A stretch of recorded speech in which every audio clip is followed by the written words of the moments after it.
single gay man is about to finalize the adoption of an 8-year-old foster child. There's always this, what could go wrong? And this child was so important to me. Something could happen and he could be taken away.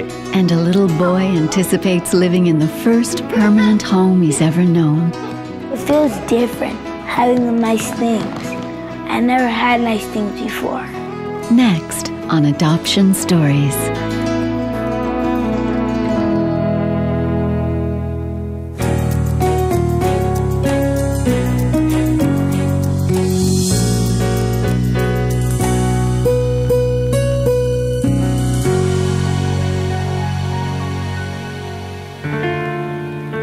It's been a very demanding experience, but I wouldn't have changed it for the world. She buys 4 trays of zinnia. 8-year-old Devon has been living with Carl Cliver for the past 11 months. While Devon is still legally a foster child, Carl already considers him his son and is taking action to make them a permanent family. I always knew that I was going to adopt, even though technically I had to go through the foster care licensing process. Then it was never a question of becoming a foster parent. I wanted to move right into being a parent. 36-year-old Carl currently lives in Valley Village, California, a suburb of Los Angeles. He works in a costume shop as an office assistant. I was born in Chicago, but my parents moved to Madison, Wisconsin when I was a baby. I had a very happy young childhood. I come from a family of 4 kids. My mother is a light-skinned black woman, and my father is, a bunch of WASP stuff. And so I was always told that I was black as a kid, but I didn't look it, and I think I spent a lot of time trying to figure out what that meant and how to fit in. By the time he was 20, Carl also came to terms with the fact that he was gay. But despite this, Carl was determined to have a child.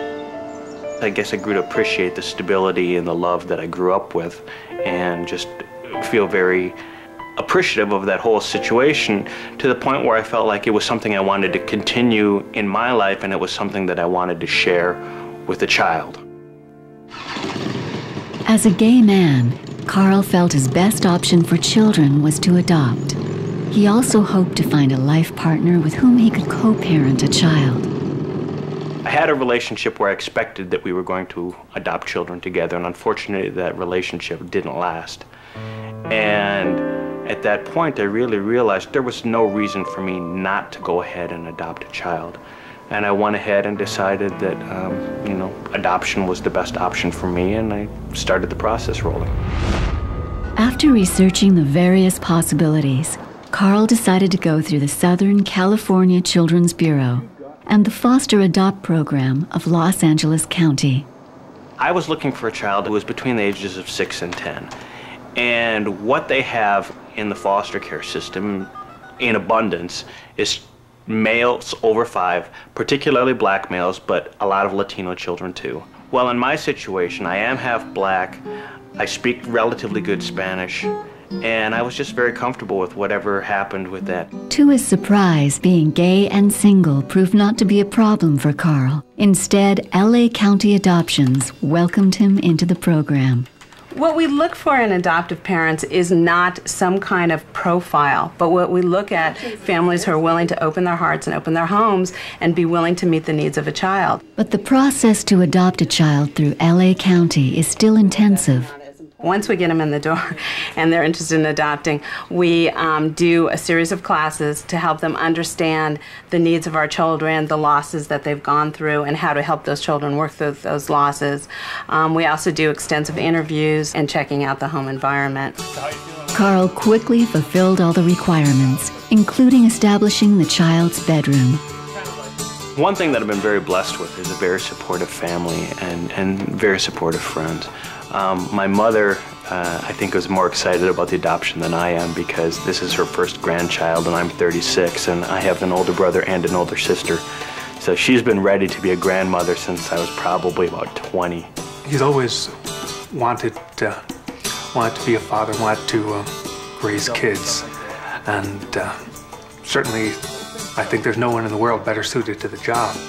Another major change in Carl's life was meeting Bob while in the early stages of the adoption process. They've now been together for a year and a half. I think one of the things that struck me initially very positive about Bob was I watched him with his friends' kids, and I knew that he would be a good father. And that's very important to me at this point, you know. Carl started talking about the adoption process, and he was in the process of taking his classes on our very first date. So it was kind of a ice-breaking topic of conversation.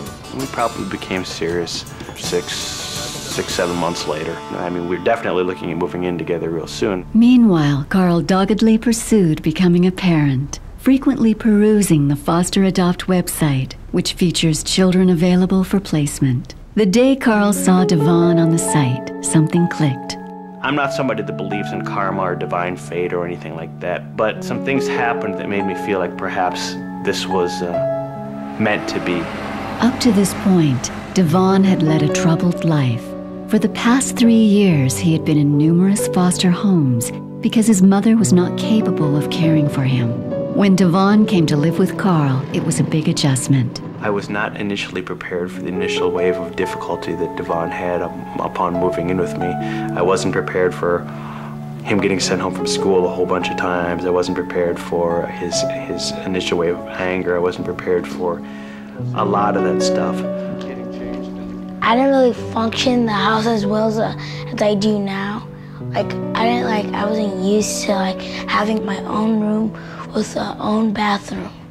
I wasn't really used to my dad reading me stories, because at my old house they didn't really used to read me stories.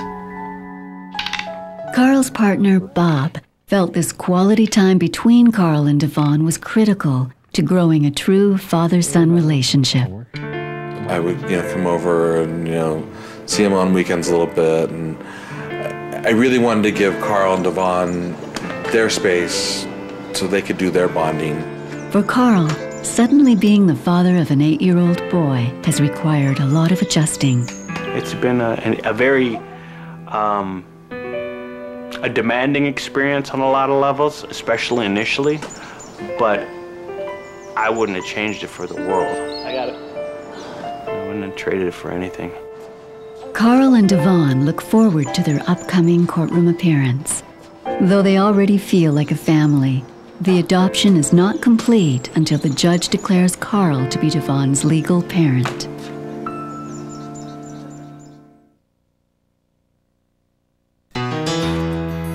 I'm looking forward to the peace of mind of just knowing that, this child who I love so much is just mine and is here to stay. As Carl, Cliver, and Devon await the adoption finalization, their relationship continues to grow. What did you guys do at school today? When Carl brought 8-year-old Devon into his home 11 months ago, both faced many challenges. He had tantrums and breakdowns, and he was scared of everything and crying. And Feels different, like being in a house and having nice things. I never had nice things before. It's been amazing how in such a short period of time he's become generally age appropriate. It's been very interesting to see how fast he's pulled it together. He's been an amazingly resilient child. Another big change in Devon's life since he moved in with Carl has been his progress in school. I really improved. I know a lot of stuff, and it's just good.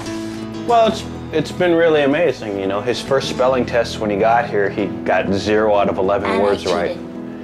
And he got in trouble for cheating and still got 0 out of 11 words right. Between reading every day in class and at home with Carl, Devon's reading and writing levels have progressed rapidly.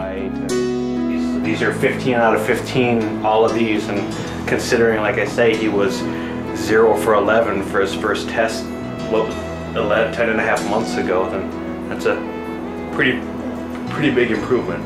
It was about my school assignment. I had to do it. I am chocolate. I wonder if I'll ever see my mom. I hear my dad saying, I love you. I am chocolate. I understand that I don't always get my way. I say to my dad, I love you. I dream about my family. I try new things. I hope that my mom doesn't die, I am chocolate.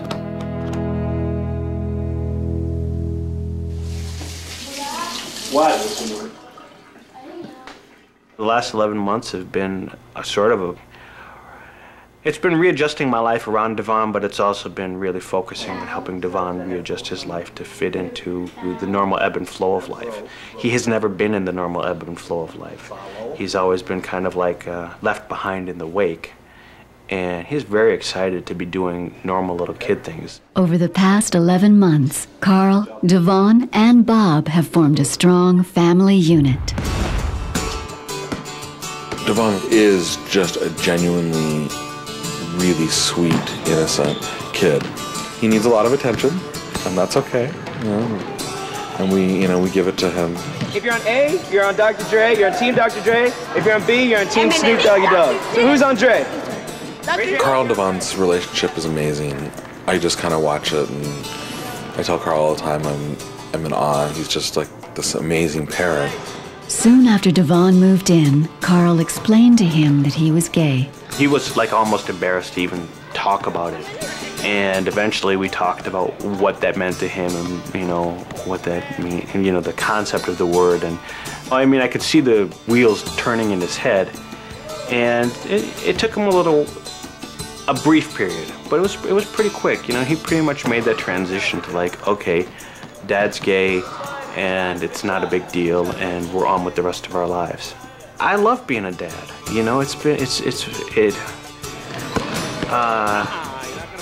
There have been times when I have been overwhelmed by the magnitude of Devon's difficulties. And I call my mom or I talk to Leslie, and they just say, keep putting one foot in front of the other. You're doing the right thing.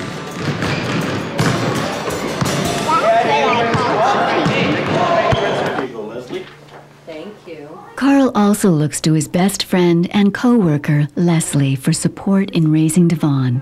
When Carl first told me he was interested in adopting a child,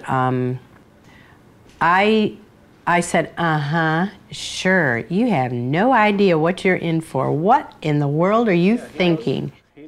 To see how excited he is about the adoption date finally being set and knowing that it's really happening. It's so wonderful to see. He's almost like a little kid at Christmas time. Hey guys, what are you doing? I need water. Playing with Beyblades. Playing Beyblades. Oh, in the bathroom? After 11 months of living together, Carl and Devon will soon appear in court to finalize the adoption. On that day, Devon will legally become Carl's son. This is something that he's wanted all his life, and it's really happening. He is now going to officially be a dad, but it's only in paper really, because he was a dad. The minute that boy came into his house, he was a dad. He was Devon's dad. I'm under attack! We talk, he calls me Dad. He's been calling me Dad for, 8 months now. I'm looking forward to the peace of mind of just knowing that, this child who I love so much is just mine and is here to stay.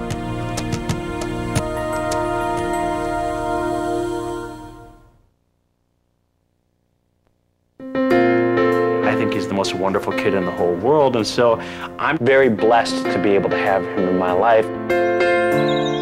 After almost a year of living together as father and son, the day has finally arrived where Carl Cliver will be legally adopting 8-year-old Devon. Look very handsome, mister. Here you come. Devon's all dressed up. Very, very fancy. Carl's parents and his partner Bob are accompanying Carl and Devon to court. I've kind of felt like a grandpa for quite a while. It'll be nice to have the legal stamp on it. Oh, I'm thrilled to death about being a grandmother. And I would spoil him rotten if Carl would let me, but fortunately Carl has more sense than I have, because he has to live with Devon and I don't. I would not have bet that he would be the first parent